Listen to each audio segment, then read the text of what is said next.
Welcome, listeners. It's Sue Stockdale here again with another Coaching Perspectives podcast. Today I'm speaking to Cath Bishop, who is multi-talented.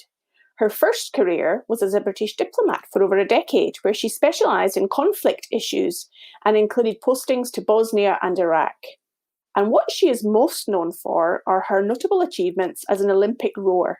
Cath was the first ever British world champion in women's rowing, partnering with Katherine Grainger to win the coxless pairs at the World Championships in 2003, and the pair won an Olympic silver medal in 2004 in Athens.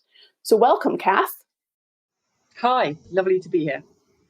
Now, I also know you're working on a book, The Long Win, that challenges the often narrow lens that we have on what winning means. So I'm sure we'll get to explore that a little bit more in our conversation. Of course, you know, today our theme for this episode is Beyond Diversity. And I'm wondering, you've got your own experience of being in a partnership at the highest level in that boat with Katherine Grainger to win Olympic gold. Was there any room for diversity in that boat, or was sameness the really important thing? As is so often the case, there's a need for that paradoxical combination and paradoxical mindset. We are at the same time trying to achieve an incredible synchronicity whilst trying to explore different ways of improving that. So you're switching between the two in a way, trying to make sure that we are thinking in a similar way to respond well, but at the same time to draw on our different perspectives. So as you're having those conversations in between sessions, reviewing, looking for ways to go faster when you can't train harder anymore. Everybody's training physically as hard as you can. So the way that you get faster is to actually draw on the diversity that you have and to go outside of yourselves to other coaches, to other athletes, to retired athletes, to people you've known, in any walk of life, really, so that you can keep finding new ways to freshen it up because you've never finished getting faster. So the overall bigger purpose is within that umbrella is what drives that valuing diversity and finding new ways and different things to do to achieve that overall purpose. It is, it's purpose and a focus whereby success is about improvement. It's not about a finite moment. It's not just crossing the line first. It's not one race. It's not one moment. It's actually about creating this momentum where you're always looking to try new things. Some will work, some might not work. Some will work quickly, some will take longer. And through that, they might not work, but you learn something else. So the focus shifts much more on this performance process of improvement towards that bigger aim of exploring what's possible, if you like. That's how I probably frame the purpose.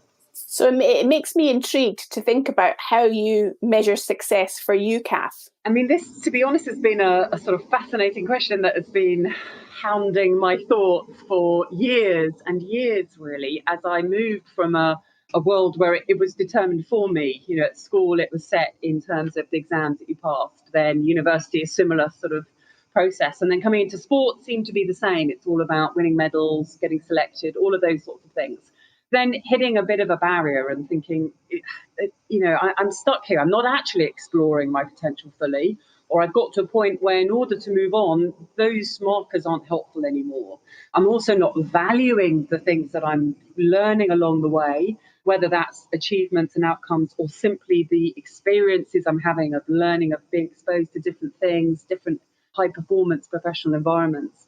And that's really kind of what's been driving my thinking that's ended up in the book, The Long Win, where I want us to broaden our definition of what success means so that it's not one moment in time. It's not one target. It's much broader than that. And it's ongoing. It's about the way we achieve things or the way we go about things, that learning, growth, development process that coaching is really trying to nurture. And it's about making sure we have really strong relationships, which is often actually where the biggest value may well be coming from. And then it's about seeing, what's possible for me within that.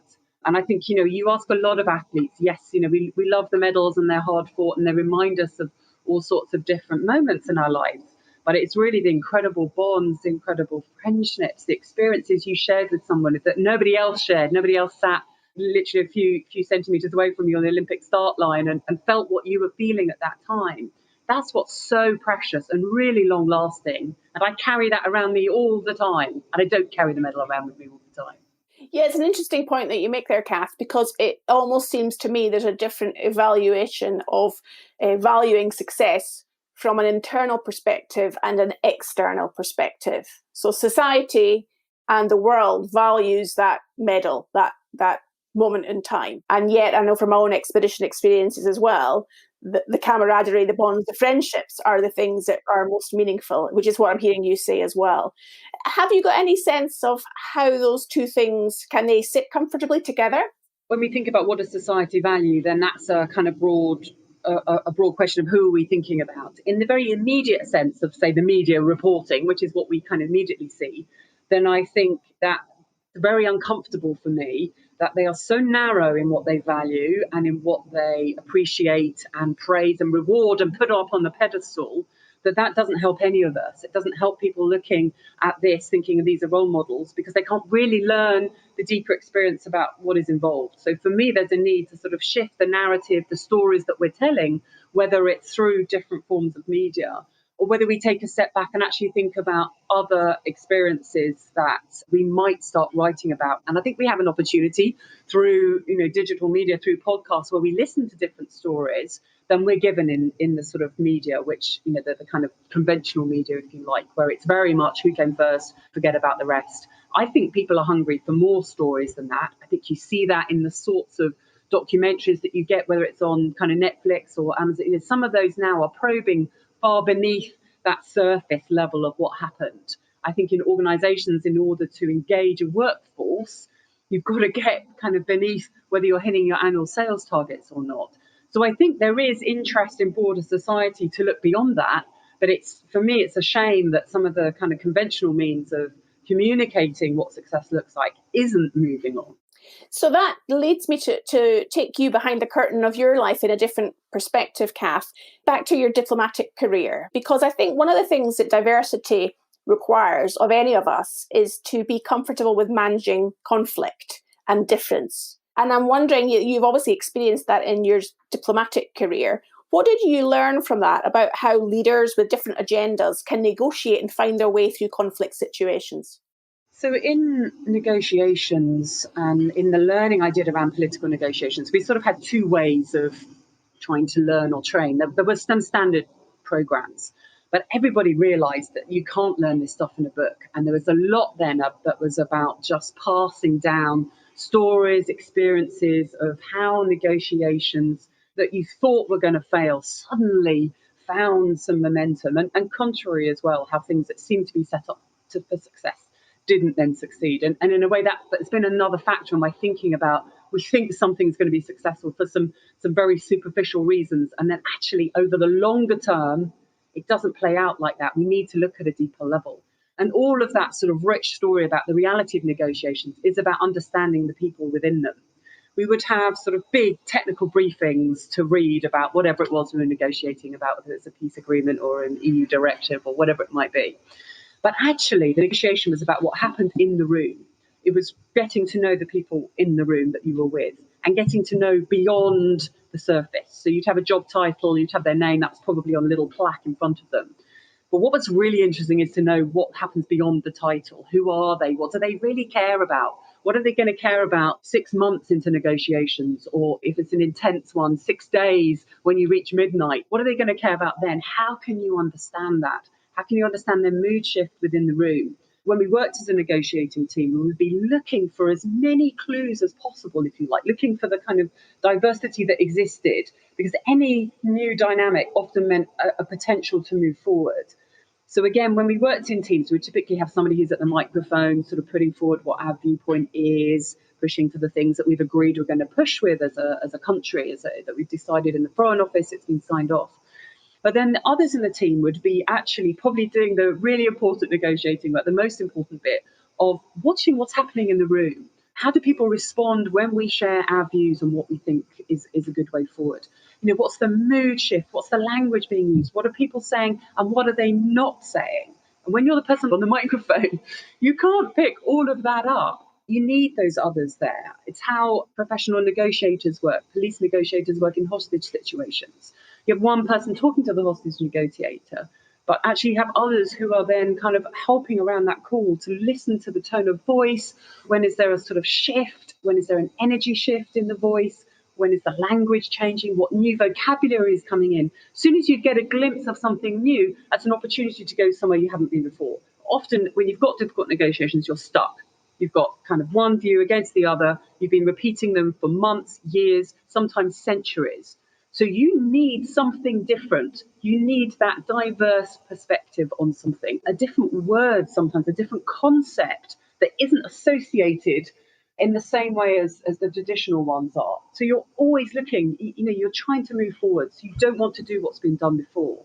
So you're really kind of attuned to who are the different characters in the room and how can we use that to help us come to an understanding, to shift things forward in a small way. I love the way that you say there's many people in that negotiating team looking out for different things. It strikes me that a coach in the room with a coachee, their job is to do all of those things at the same time, which can be quite tough at times. Yes, and I suppose it's why we talk about listening so much as a part of coaching, why it's not necessarily what the coach is saying, and the coach doesn't have to come up with any answers. We don't want the coach to come up with the answers. Actually, the really effective coaches are the ones who can take time to be very present and to observe what's going on and then play that back rather than come up with a good answer. And that's, to me, one of the sort of critical factors between coaches who really can make a difference. So one of the other things that I've seen helps teams to work really effectively, Cath, is this concept of psychological safety, where people can believe they can contribute freely without fear or judgment, ridicule, recrimination, etc. And that can really help a team succeed. I'm imagining that that's been a key part of the success that you've experienced in teams. Would you agree with that? So I think it's difficult. I've seen quite a few teams where it's been a real struggle as well. A lot of my work now with businesses, with companies, with teams is very much trying to understand what does psychological safety look like.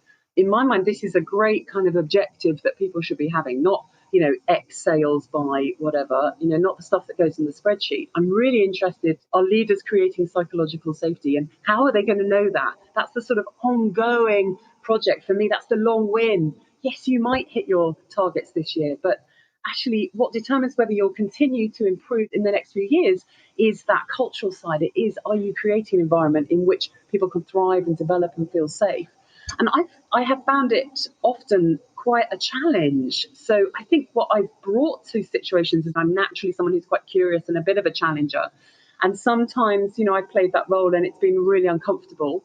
And sometimes, I've maybe played it little more scale and actually started to sort of shift the conversation. But I'm always in the place of trying to be a challenger. But it has not always been easy. I think the decade I spent in each career, I saw a shift happening. At the beginning, it was quite hard and it was quite uncomfortable. But by the end, people are starting to value this more because it is essential to getting your best outcomes. But it requires a massive effort and prioritization that you put this before those short-term outcomes that are screaming at you, that are in the diary. No, where in the week is psychological safety scheduled? That's a really great coaching question, I think, potentially. It's a great point you make there, Cath. Thinking about this notion of winning and success, one would imagine it requires a great deal of effortful focus in one given area to achieve that result. And therefore, having consciously said, no, I won't see my family for Christmas, or I won't miss my niece's birthday because I'm going to go and train to improve my performance to potentially win a medal, etc. If your focus in your book and your ideas about having the longer win and not short-term results, I'm wondering, does that mean then that we all just can relax now and have a greater degree of balance in our lives, or do we put our effortful focus to something different? So it's about extent, isn't it? I love this question. I wish that we could be sort of spending, more time and that it's a question that I could hear more often happening around us, including in the sports world. What I see is that when the effortful focus is so extreme on one thing and you're sacrificing seeing your family, etc., burnout is high, huge additional pressure on the already existing pressure of competing against the rest of the world becomes almost overwhelming and enjoyment is lost, which also makes it hard to perform at doing something that you used to love. So what I see is that it becomes counterproductive if you don't have some sort of balance. Does balance mean it's easy? No. Does balance mean there's no effort?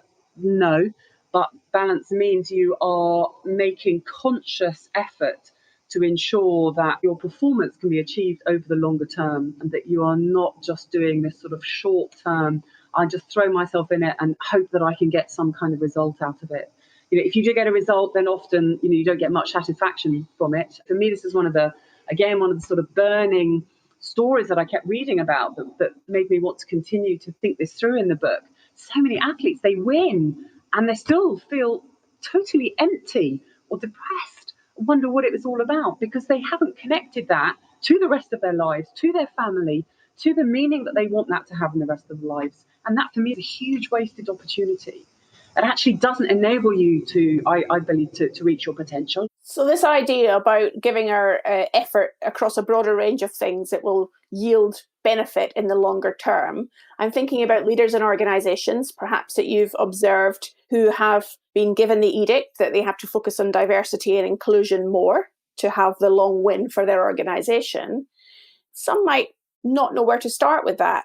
What would you recommend to people? What would you suggest, or even what you have observed works to help people introduce diversity and inclusion for the long term? So I'm actually quite encouraged if people sort of think, oh, I'm not sure where to start, because that means for a start, we're not going down the tick box route. Like that sense of, it's not a kind of easy, right, this quarter we do D&I and then we move on. It does require a much more thoughtful approach. It requires a much deeper cultural understanding of what's happening within the organisation, because diversity can't be measured in one facet. It's not just, gender or whatever we choose when we start looking at the tick boxes. It is actually, are we enabling that cognitive diversity to come out of the people, whatever they look like? Are we thinking about diversity in some different levels? What is the environment that we're creating that will enable people to bring their diverse perspectives? So that brings us back to the psychological safety point. And again, setting those sorts of objectives. What environment exists at the moment? How much psychological safety within that is there? That's what I think leaders should be starting to find out. And that's tricky because there's no spreadsheet that gives you the answer next week. But actually what I think you find out, if you're interested, is much richer than that and will help you over the longer term to really shift the culture so that you are setting that environment where others thrive. We're not trying to fix people, we're creating environments within which they can then explore their potential, bring everything that they've got, and removing restrictions often that have come in that we may not be that conscious of. What's stopping us being diverse at the moment?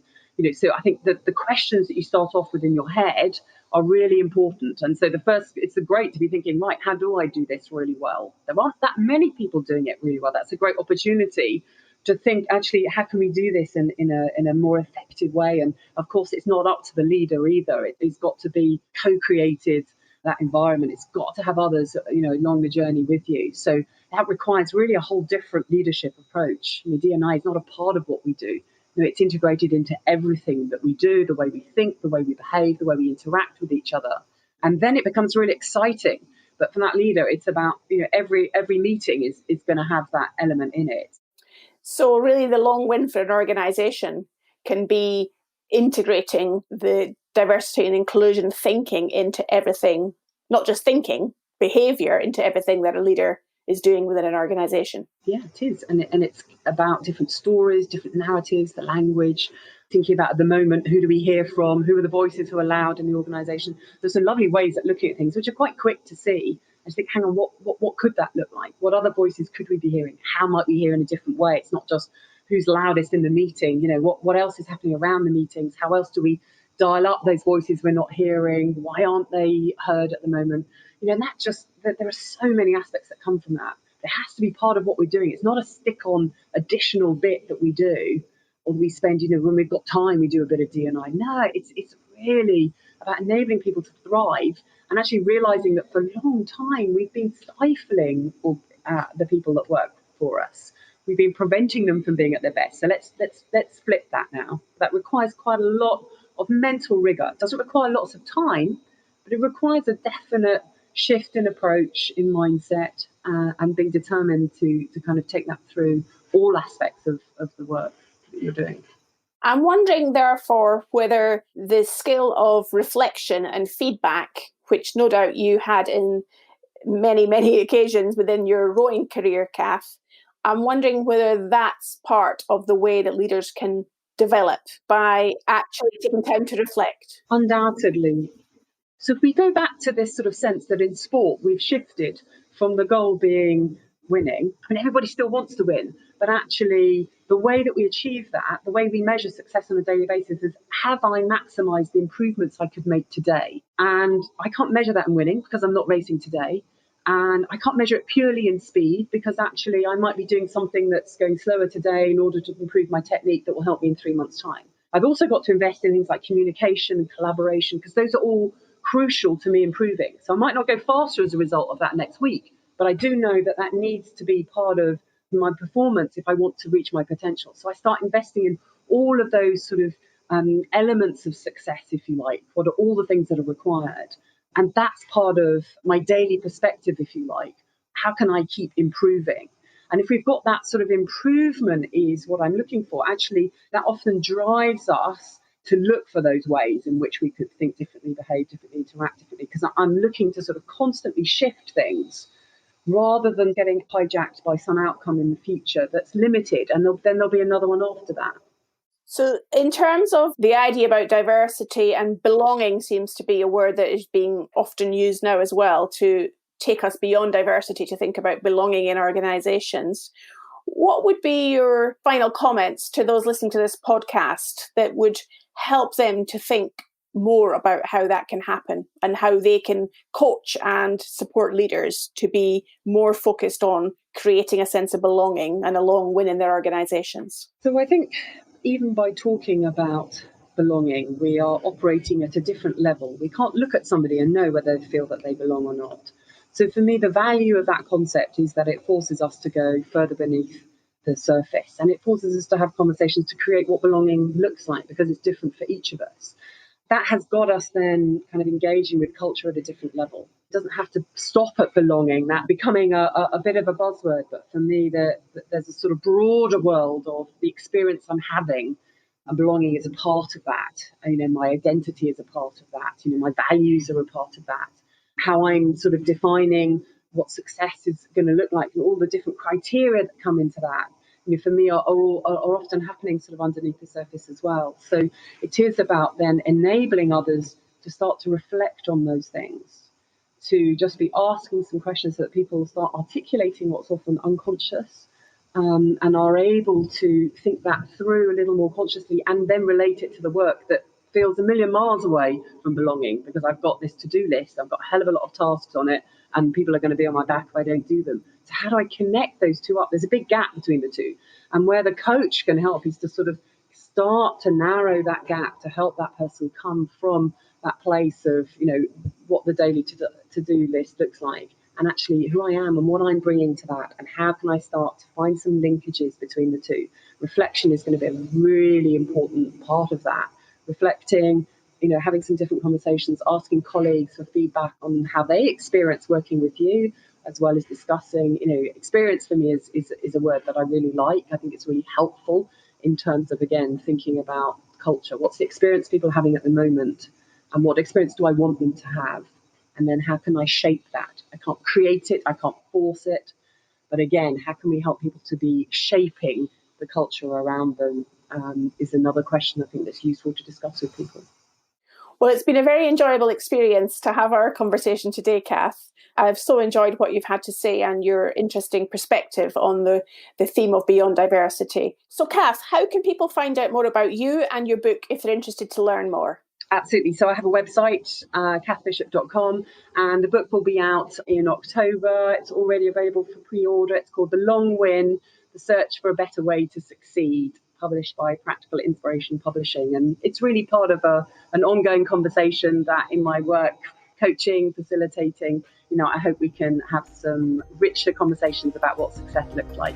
Thank you so much for your time. You're welcome. Thank you.